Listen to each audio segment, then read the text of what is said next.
Hi, welcome back. It's Amanda. It's time for the weekly oracle card reading. I know I still haven't put up the monthly one yet. For some reason, I just keep getting sidetracked and I haven't had a chance to sit down and record that in my living room when other people aren't there. So I'll get that up as soon as I can, hopefully within the next couple of days. But for the weekly reading, I'm going to use another deck in this oracle card section. And the one that I picked for my 7-day trial this time is the Fairy Tales deck in the top left. There's still a lot more that I haven't tried. Once I try them all, then I will start buying some of them because I have liked some of these. But we'll click on this, click on readings, and we'll do just the one card for the week. Close my eyes and ask for a message for all of my viewers. Click. Instead of picking that first one, today I'm going to swipe a little bit because you can pick whatever one you feel drawn to when you do this. It's just like shuffling them in your hands. Okay, the tornado. That instantly makes me think about the hurricane, and it makes me feel so worried for all of those people and animals in the path of that hurricane. And I just hope that everyone can stay safe, or that everyone has somewhere to go. That just breaks my heart every time all of these natural disasters come through. I'm going to flip the card and see what else it says. The tornado. Stay centered. When the tornado comes for Dorothy, she must stay in the center of the storm or be destroyed. The colors of the rainbow connect to her light, bringing new vision to life. At the top of the painting, there are hieroglyphs to translate into, "I have made myself whole, sound, and beautiful." When we remember to bring love and light to dark places, we transform them. We can bring color, sound, and beauty to the darkness and chaos. We are willing to say, "I don't know, but God does. Help me see as God sees." Then we can stay centered in love and trust. When this card shows up, big changes are in the air. Try to remain centered in love rather than fear. This card depicts the angelic energy related to your question. Okay, so this seems to say that something scary may be happening, but sorry, I think we can hear my dog barking outside. I'm not sure who she's barking at. I might have to go try to let her in. Okay, I'm back. I had to go let Celia in. Whenever she sees people that she doesn't know outside, she gets scared and she starts barking. Anyway, what I was going to say is it sounds like we may be feeling some kind of anxiety or fear, or we may just be going through something kind of scary or kind of hard right now. And this card wants us to remember that during those times, that means something is changing, and most likely after this whole scary process is over, on the other side of it, that means that something new and something usually better is coming along. So that we just have to, whenever we feel that fear and that anxiety, we just have to stop and kind of try to rein ourselves in with a little bit of deep breathing or meditation, and just think about what good possibility or what good thing is going to come out of the changes that we're going through right now. Sometimes we just have to, sometimes we stress over what's going to happen, but because we can't control the situation in the current moment and we don't know, we just have to try to remind ourselves that whatever does happen is going to be okay. There goes Celia barking again. Okay. With the interruptions with Celia, I keep forgetting what I was going to say.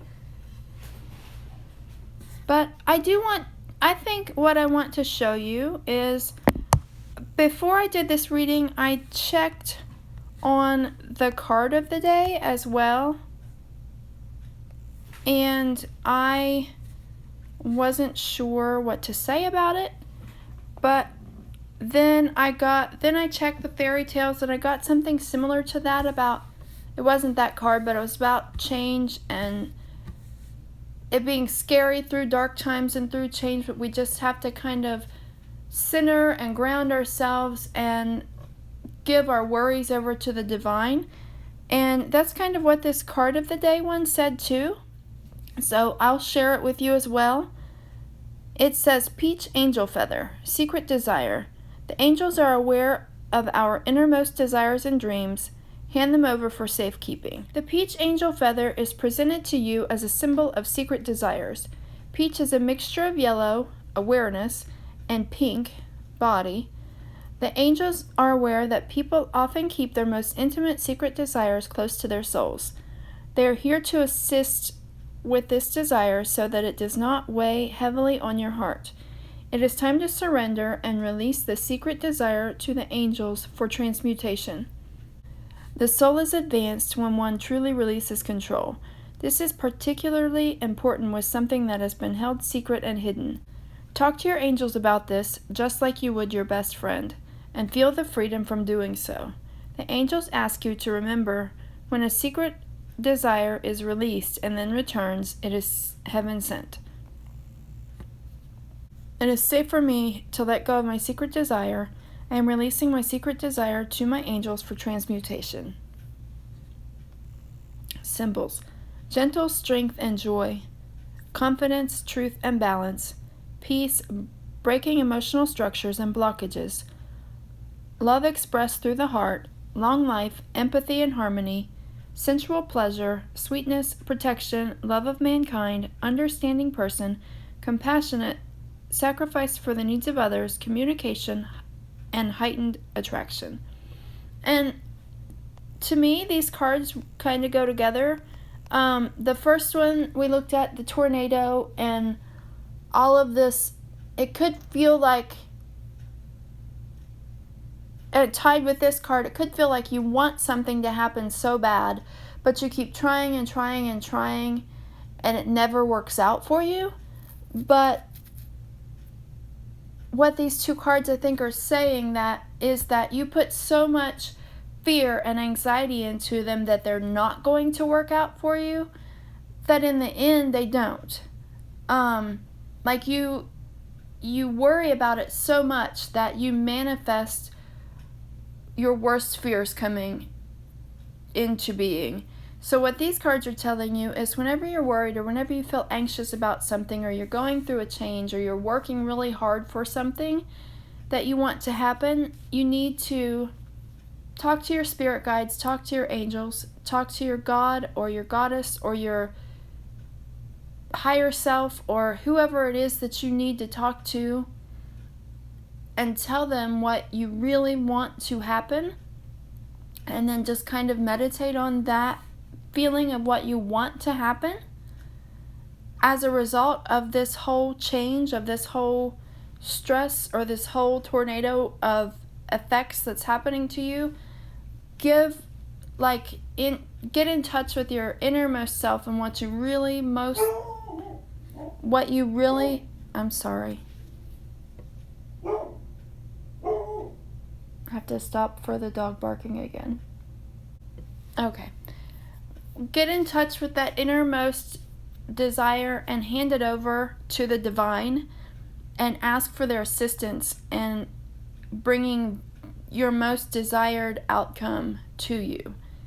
And I think that by doing so, that will happen for you, or that will be more likely to happen for you if you kind of put the anxiety and the worry and the fear aside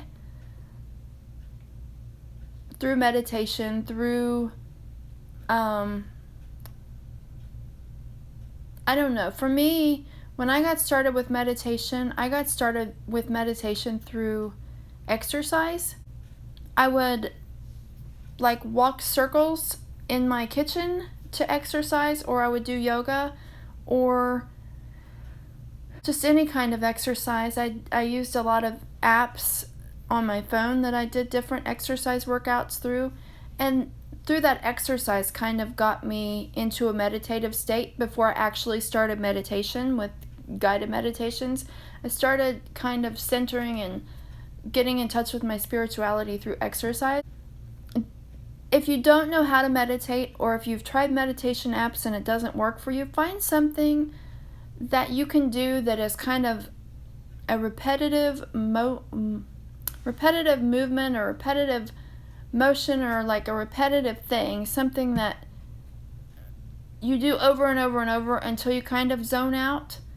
And that period of zoning out and just being within what you're doing. For some reason, I keep getting the thoughts of playing a video game in my head. Someone watching this may find that meditative state through playing video games. I don't know where that came from, but that popped in my head. So if that speaks to you, do that. Whatever it is that brings you to that meditative state. And when you're in that meditative state or that trance-like state, that's when you give over your fears, give over your anxiety, and tell your spirit guides what it is that you want to come from this what you want the outcome from this turmoil to be. And then just don't worry about it for a while. And then in that process of letting it go to the divine or to the spirit guides, that's what's going to let them work on it to bring back to you what it is that you want. And I think that that's all that I have to say today. I know I said this was for the weekly reading, but this kind of feels like a monthly focus thing. And I was going to do a monthly reading with actual cards on the table, and this really feels like a monthly focus once I look at these two cards and that message. So I think I'm just going to label this reading as my weekly and monthly, because that's something that we can focus on this week, but also something that I think will take a longer time period to work on doing this. So that's it for your weekly and your September monthly oracle card reading. I'm sorry that they're combined. I'm sorry that the monthly one came late, but I kept getting interrupted, and I think I did what I keep trying to tell you to do. I just tried not to worry about it. I just let it go, and I told myself I'll get to it when I'm meant to get to it. And I think that it worked out well, because I think that this message is a weekly and a monthly message in one. So I hope you have a blessed day. I hope you have a blessed week, and I hope you have a blessed month. And I'll be back next Wednesday for your weekly oracle card reading. And I probably will not do another monthly reading for September, because this seems like something that we need to focus on for longer than a week. So this fits the monthly oracle card reading as well. I'll be back with another acrylic pouring painting video tomorrow. Sorry, I was tapping my fingers on the table. I'll be back with another painting video tomorrow, I hope. I haven't actually done it yet, so I'm not sure. That may not come up until Friday. We'll have to see. I try to stick to painting videos on Tuesday and Thursday, and the weekly reading on Wednesday, and a monthly oracle card reading around the first of the month. But sometimes things just don't happen as we plan them, and that's kind of what these two cards today are telling us. Sometimes we stress so much about something that it prevents it from happening for us. So we just have to let it go when something doesn't happen, and everything happens in its own time whenever you just let it go to the universe, and the universe brings it back to you when it's supposed to come back to you. So I try not to worry too much whenever I miss a day or I'm a day late or something. And I know that's kind of what I get out of these two cards as well. So, like I said, I hope you have a blessed day, blessed week, a blessed month, and thanks for watching. Bye.